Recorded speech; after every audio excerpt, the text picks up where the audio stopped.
सुबह 9 बजे की खबरों में आप सभी का स्वागत है। मैं हूं नीलू। करते हैं खबरों की शुरुआत। तो भव्य राम मंदिर निर्माण के लिए आज से विश्व हिंदू परिषद देश भर में आर्थिक सहयोग जुटाने के लिए अभियान की शुरुआत करेगा। दावा किया जा रहा है कि ये जनसंपर्क अभियान दुनिया का सबसे बड़ा अभियान होगा।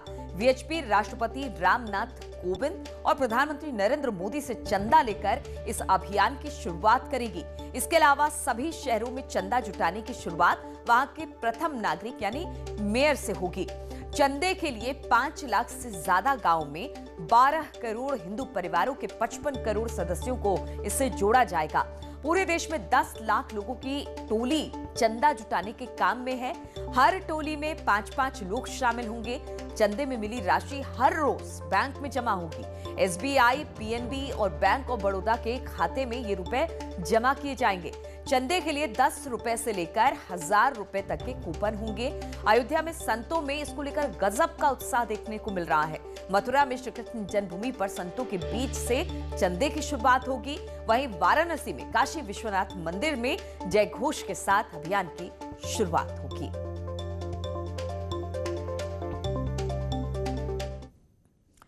और वाराणसी में राम मंदिर के लिए चंदे का अभियान आज से शुरू होगा। विश्वनाथ मंदिर में पूजा के बाद शुरू होगा अभियान। हर घर से लिया जाएगा कूपन के जरिए सहयोग। 10, 50, 100 और 1000 रुपए का कूपन होगा। पहले 1100 लोगों से संपर्क किया जाएगा। 28 फरवरी तक चलेगा ये अभियान। अभियान में 10,000 बीएचपी कार्यकर्ता शामिल होंगे। तो काशी में भी एक टारगेट रखा गया है कि कितने लोगों को जोड़ा जाएगा। 10 रुपए से 1000 रुपए तक का कूपन होगा। लोगों से संपर्क किया जाएगा और लोग राम मंदिर के लिए अपने सामर्थ्य के अनुसार ही दान करेंगे।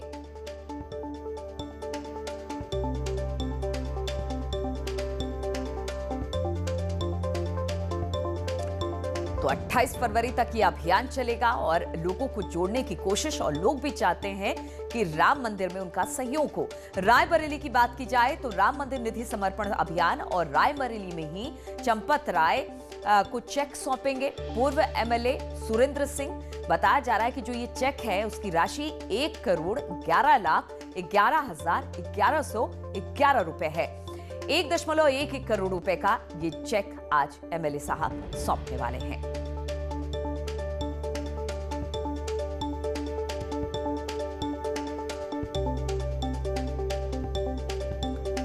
तो राम मंदिर के दान में सुरेंद्र सिंह पूर्व एमएलए हैं। उन्होंने कहा है कि 1.11 करोड़ की राशि वो आज सौंपने वाले हैं चंपत राय को। और जो तमाम लोग हैं अपने अपने सामर्थ्य के अनुसार राम मंदिर में अपना योगदान देंगे। और सबसे बड़ी बात यह है कि वीएचपी ने जनसंपर्क अभियान चलाया, क्योंकि बहुत सारे लोगों तक वो उन्हें समझ में नहीं आ रहा था कि किस तरह से वो चंदा राम मंदिर को दे। अब इसके लिए वीएचपी ने एक अभियान चलाया है जो कहा जा रहा है कि अब तक का सबसे बड़ा अभियान है।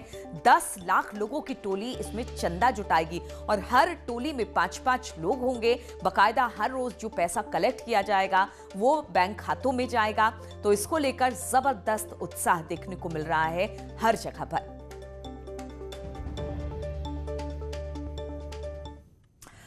और इसी पर बातचीत करने के लिए उपेंद्र द्विवेदी हमारे संवाददाता वाराणसी से, केबी शुक्ला हमारे साथ अयोध्या से और नितिन गोस्वामी मथुरा से हमारे साथ होंगे। लेकिन सबसे पहले बात अयोध्या से ही करते हैं, क्योंकि अयोध्या में राम मंदिर बन रहा है। तो केबी शुक्ला जी जरा बताइए, यहां से अब आज से शुरुआत हो रही है वीएचपी का, और कहा जा रहा है ये सबसे बड़ा अभियान है, जो एक जनसंपर्क अभियान है। जो भी योगदान राम मंदिर के लिए देना चाहते हैं वो वीएचपी के इस जनसंपर्क अभियान से जुड़ सकते हैं। तो वहां पर किस तरह का उत्साह इसको लेकर? चलिए, लगता है केबी शुक्ला जी से हमारा संपर्क नहीं हो रहा है। उपेंद्र के पास हम चलेंगे। उपेंद्र, वाराणसी से इसकी शुरुआत आज से हो जाएगी। किस तरह का उत्साह और किस तरह से इस अभियान को आज से यहां से शुरू किया जाएगा? बिल्कुल, देखिए इस वक्त की बड़ी खबर मैं नीलू ये बता दूं कि काशी से राम के लिए इस सबसे बड़े अभियान की शुरुआत हर हर महादेव के उद्घोष के साथ काशी विश्वनाथ मंदिर से हो गई है। टोली निकल गई है और खास बात यह है कि इस पूरे अभियान को, इस पूरे जो है निधि संग्रह को धार देने वाले, दिशा देने वाले और इसकी पूरी रणनीति तैयार करने वाले स्वामी जितेंद्रानंद सरस्वती जी हमारे साथ हैं। तो हम खुद उनसे ही जान लेते हैं। गुरु जी, आज आपके सपनों की को हकीकत में ये टोली नजर आ रही है, क्या है पूरा अभियान, कैसे आज से आगे बढ़ेगा गुरु जी? श्री राम जन्मभूमि पर भव्य राम मंदिर का निर्माण हो, यह तो हर हिंदू का सपना था। 492-93 वर्षों के संघर्षों के बाद हम यूं कहें कि Guinness book of world records की दृष्टि से भी देखें तो किसी भी संप्रदाय और किसी भी धर्म के अंदर किसी मंदिर, मस्जिद, चर्च, गिरजाघर बनाने को लेकर के इतना बड़ा अभियान, व्यापक जनसंपर्क अभियान कि हम देश के 6.25 लाख ग्राम सभाओं में से 5.5 लाख के आसपास की ग्राम सभाओं को छूने वाले हैं और 100 करोड़ के आसपास के हिंदू परिवारों में से लगभग 100 करोड़ की संख्या है। इसमें से लगभग 13 करोड़ परिवार और 70 करोड़ के आसपास संख्या को हम वर्चुअली नहीं, व्यक्तिगत जाकर के पर्सनली मिल करके इस अभियान को धार देने वाले हैं। इसलिए यह हमारे लिए बहुत ही ऐतिहासिक क्षण है। जी गुरुजी, आज कैसे अभियान आगे बढ़ेगा? कैसे, अब चूंकि युवाओं की वहां से विश्वनाथ मंदिर से पूजा हो गई, तो अब कैसे आज किसके यहाँ जाएंगे, कैसे अभियान आगे बढ़ेगा? पूर्णतया एक वैज्ञानिक पद्धति से संगठन के आधार पर 4-5 कार्यकर्ताओं की एक टोली बनी है। ग्राम सभाओं का विभाजन है नीचे तक और वो संघ सम विचार परिवार का एक कार्यकर्ता इस अभियान के लिए समर्पित है। सबके गांव तय हैं, सबकी टोली तय है, उस टोली में धन संग्रह के बाद जमा करने वाला व्यक्ति तय है। इस नाते हमें कोई बिल्कुल, तो बड़े ही तरीके से वीएचपी ने अपना ये अभियान चलाया है, जनसंपर्क अभियान है जो ग्रामीण क्षेत्रों से लेकर शहरी क्षेत्रों तक पहुंचेगा। नितिन गोस्वामी भी मथुरा से हमारे साथ जुड़े हुए हैं। नितिन, अगर मथुरा की बात की जाए तो यहां पर साधु संतों ने कह दिया है कि आज जो अभियान की शुरुआत होगी वो हमसे ही होगी, तो किस तरह की तैयारी और क्या कह रहे हैं संत समाज के लोग? देखिए नीलू, अगर बात करें तो बहुत ऐतिहासिक जो दिन है, क्योंकि जिस समय राम मंदिर जो निर्माण था उसकी घोषणा हुई थी, उसके बाद से ये अभियान जन जन तक पहुंचाने का जो वीएचपी ने जो है अपने लक्ष्य रखा था और आज उसकी शुरुआत अगर हम कहें तो भगवान श्री राम के लिए भगवान श्री कृष्ण की नगरी से हो रही है। और ऐसे में खुद हमारे साथ जन्म स्थान के सचिव हैं, उनसे बात करेंगे कि अभियान की क्या भव्यता होगी। मर्यादा पुरुषोत्तम भगवान श्री राम के जन्मभूमि पर दिव्य और भव्य मंदिर का निर्माण हो, ये 500 साल से प्रतीक्षित घड़ी आ गई है। अभिनंदन, वंदन, नमन है उन चिंतकों, विचारकों को जिन्होंने जन जन को इस पुण्य कार्य से जोड़ा है। ये पहला मंदिर होगा जो भव्य और दिव्य रूप से बनाया जाएगा और इसका निर्माण कोई व्यक्ति, कोई राजा, कोई संस्था नहीं कर रही है। इस मंदिर का निर्माण करोड़ों करोड़ सनातन धर्मावलंबी जन कर रहे हैं।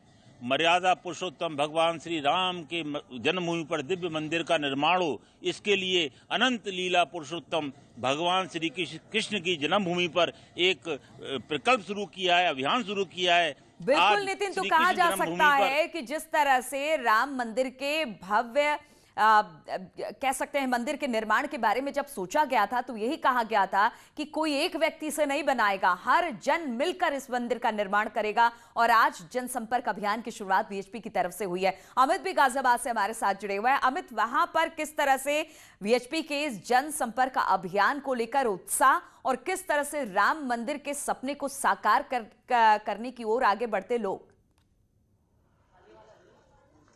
नीलू, आपको बताना चाहूंगा श्री राम जन्मभूमि में जिस तरीके से आज चंदा का किया गया है, ऐसे में मैं खुद खड़ा हूं वीएचपी ऑफिस के बाहर। आप देख सकते हैं श्री राम जन्मभूमि निधि समर्पण अभियान आज से चलाया जा रहा है, जो कि 15 जनवरी से 28 जनवरी तक चलेगा। यहाँ तैयारियां पूरी हो चुकी हैं, सभी ने अपने हाथ में बैग ले लिए हैं और इनके हाथ में भी मैं देख रहा था मंजीरे भी थे। किस तरह की तैयारी और किस तरीके से श्री राम के लिए जो है पैसा चंदा इकट्ठा किया जाएगा? हम सब लोग लगातार इसमें 15 तारीख से लेकर के 28 तारीख तक पूरे गाजियाबाद क्षेत्र के अंदर में संग्रह करने वाले हैं। इसमें 3 प्रकार से 10 रुपये का न्यूनतम 10 रुपये की रखी गई है, उसके बाद 100 रुपये की है, उसके बाद 1000 रुपये की है, फिर खाली रसीदें भी हैं जिसमें 20,000 तक व्यक्ति नगद दे सकते हैं। शेष वो सामान्य रूप से जो चेक के माध्यम से ही हमें लेना है। 28 तक हम सब लोग इस अभियान को करेंगे, प्रतिदिन बैंक के अंदर में उसको अपडेट करेंगे और फिर जाकर के 31 तारीख में हम सब लोग अपने प्रांत के अंदर हिसाब दे देंगे। आप बताइए, देख रहा हूँ छोटे बच्चे भी मेरे साथ हैं, अभी मंजीरे बजाए थे, कहाँ है वो मंजीरे? किस तरीके से अभियान चलाएंगे तो लोगों को किस तरीके से जागरूक करेंगे, बजा के दिखाएंगे जरा? जय श्री राम। क्या दुर्वेश? जय श्री राम। आप भी चंदा लेने के लिए निकले हैं? हाँ जी। अवधपुरी में फिर से मंदिर, जय जय जय श्री राम। तन मन धन सर्वस्व समर्पित बने राम का नाम। भव्य राम का धाम। बिल्कुल अमित, तो कहा जा सकता है कि जब इस तरह से राम धुन के साथ, राम भजन के साथ जब ये मोहल्ले और टोलों में जब जाएंगे तो लोगों को पता चल जाएगा कि राम मंदिर के भव्य निर्माण के लिए ये वहां पर पहुंचे हैं। तो और अमित, आप हमारे से बने रहिए। उपेंद्र और नितिन, आप दोनों का बहुत बहुत शुक्रिया हमारे साथ जुड़ने के लिए। चलिए बढ़ते हैं अगली खबर की ओर, बात करते हैं किसान आंदोलन की। तो आज किसान आंदोलन का 51वां दिन है और आज एक बार फिर से किसान और केंद्र सरकार आमने सामने होंगे। किसानों और सरकार के बीच यहां पर 9वें दौर की आज बातचीत होनी है, जिसमें सरकार को उम्मीद है कि शायद इस बैठक के बाद कुछ हल निकल सकेगा। लेकिन किसान नेताओं का रुख बेहद साफ है। बैठक से पहले उन्होंने अपनी रणनीति तैयार की हुई है। किसान संगठनों के नेताओं का कहना है कि यह बैठक सिर्फ खाना पूर्ति भर है। वहीं केंद्रीय कृषि मंत्री नरेंद्र तोमर का कहना है कि बैठक से सकारात्मक नतीजे की पूरी उम्मीद है।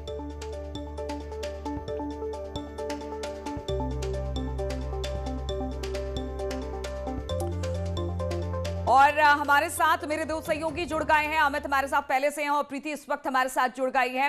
प्रीति, चूंकि आज बैठक होनी है और करीब 9वें दौर की बातचीत है, कृषि मंत्री तो कह रहे हैं कि सकारात्मक कुछ नतीजा निकलकर सामने आएगा, लेकिन किसानों के रुख से बहुत ज्यादा सकारात्मक नतीजे निकलने की उम्मीद नहीं की जा सकती है।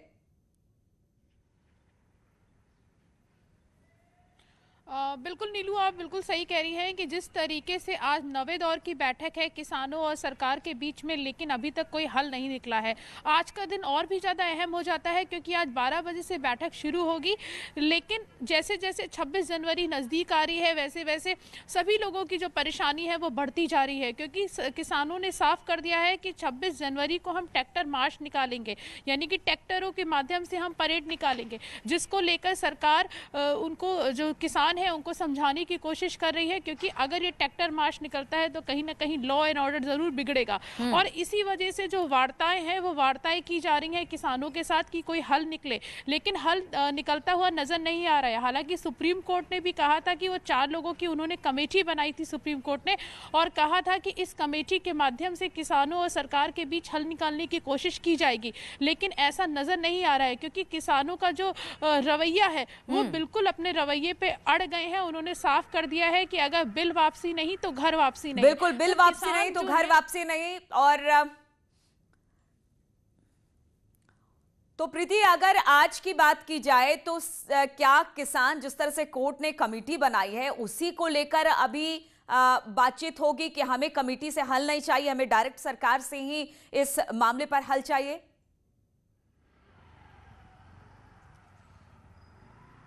देखिए नीलू, जो कमेटी बनाई गई है तो सुप्रीम कोर्ट ने साफ किया था कि ये 4 लोगों की कमेटी है और ये दोनों लोगों से बात करके कोई हल निकालने की कोशिश की जाएगी। और उम्मीद थी कि इस कमेटी के माध्यम से हल निकलेगा, क्योंकि सुप्रीम कोर्ट की जो कमेटी है, ये कहा जा रहा था, ये उम्मीद की जा रही थी कि किसान भी उसकी बातों को मानेगा और सरकार भी उसकी बातों को मानेगी। लेकिन किसानों का रवैया देख के ऐसा नहीं लगता कि वो उस जो सुप्रीम कोर्ट की कमेटी है उसकी बातों को मानेंगे। क्योंकि जब कमेटी बनाई गई तो उस किसानों ने साफ कर दिया कि हम कमेटी से भी बात करने के लिए नहीं जाएंगे। तो साफ है कि किसानों का जो रुख है वो काफी कड़ा रुख उन्होंने अपना रखा है। उन्होंने साफ किया है कि पहले बिल वापसी लीजिए, उसके बाद आगे तो और अमित के पास भी चलते हैं गाजियाबाद। अमित, आपकी क्या किसान नेताओं से बातचीत हुई है?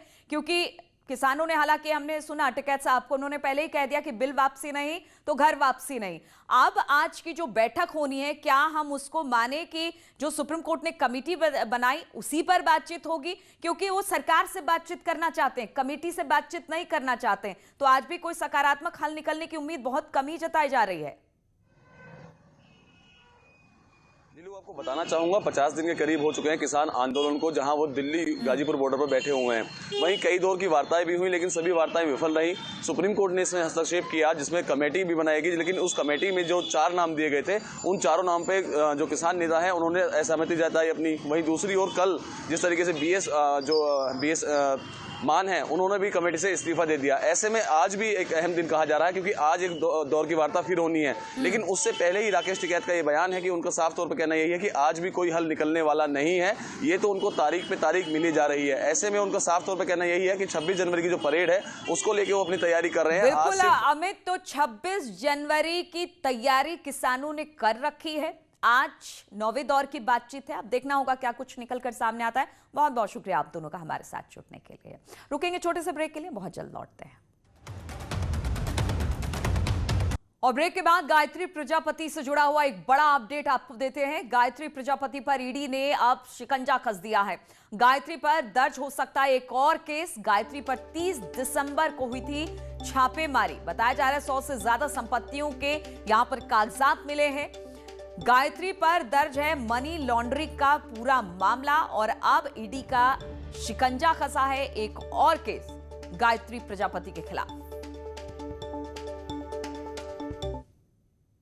और कांग्रेस नेता आचार्य प्रमोद कृष्णम ने एक बार फिर से जातिवादी कार्ड खेला। उन्होंने कहा कि उत्तर प्रदेश का अगला सीएम ब्राह्मण ही होना चाहिए, चाहे जिस भी पार्टी की सरकार आए।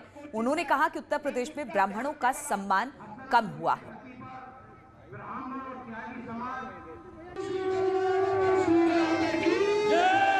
नहीं हो पा रहा, इस वजह से ब्राह्मण अपने आप को अपमानित महसूस कर रहा है। आज आपके और मुझे ये कहने में कोई गुरेज नहीं है और त्यागी भाई कि उत्तर प्रदेश में नमन करते हुए पिछले 31 साल से लेकर के ब्राह्मणों का जो प्रतिनिधित्व है, जिसमें मैं ये मानता हूँ कि उत्तर प्रदेश में आपने तरह तरह के अलग अलग राजनीतिक दलों की सरकारें रही हैं, लेकिन ब्राह्मण मुख्यमंत्री नहीं हुआ। हम लोग चाहते हैं कि 2022 में उत्तर प्रदेश का होने वाला मुख्यमंत्री ब्राह्मण हो। और प्रधानमंत्री मोदी ने ट्विटर पर आज सुबह एक कविता गुजराती में पोस्ट की थी, जिसका कुछ ही देर बाद कुछ लोगों ने हिंदी में अनुवाद किया, जिसको प्रधानमंत्री मोदी ने ट्विटर पर साझा किया।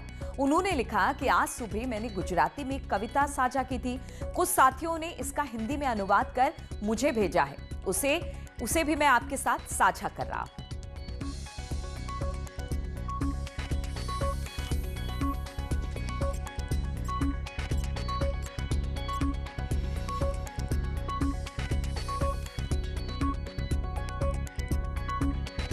तो आज सुबह मैंने गुजराती में एक कविता साझा की थी, जिसका कुछ लोगों ने हिंदी में अनुवाद किया और प्रधानमंत्री ने इस बात का जिक्र अपने ट्विटर पर किया।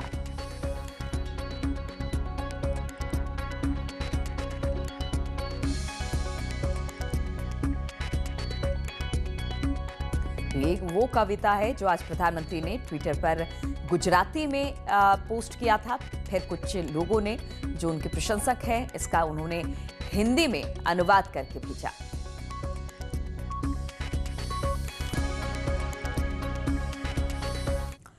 तो इन तमाम खबरों के साथ इस बुलेटिन में फिलहाल इतना ही। रुकेंगे छोटे से ब्रेक के लिए, लेकिन ब्रेक के बाद भी लगातार यहां खबरों का सिलसिला जारी है।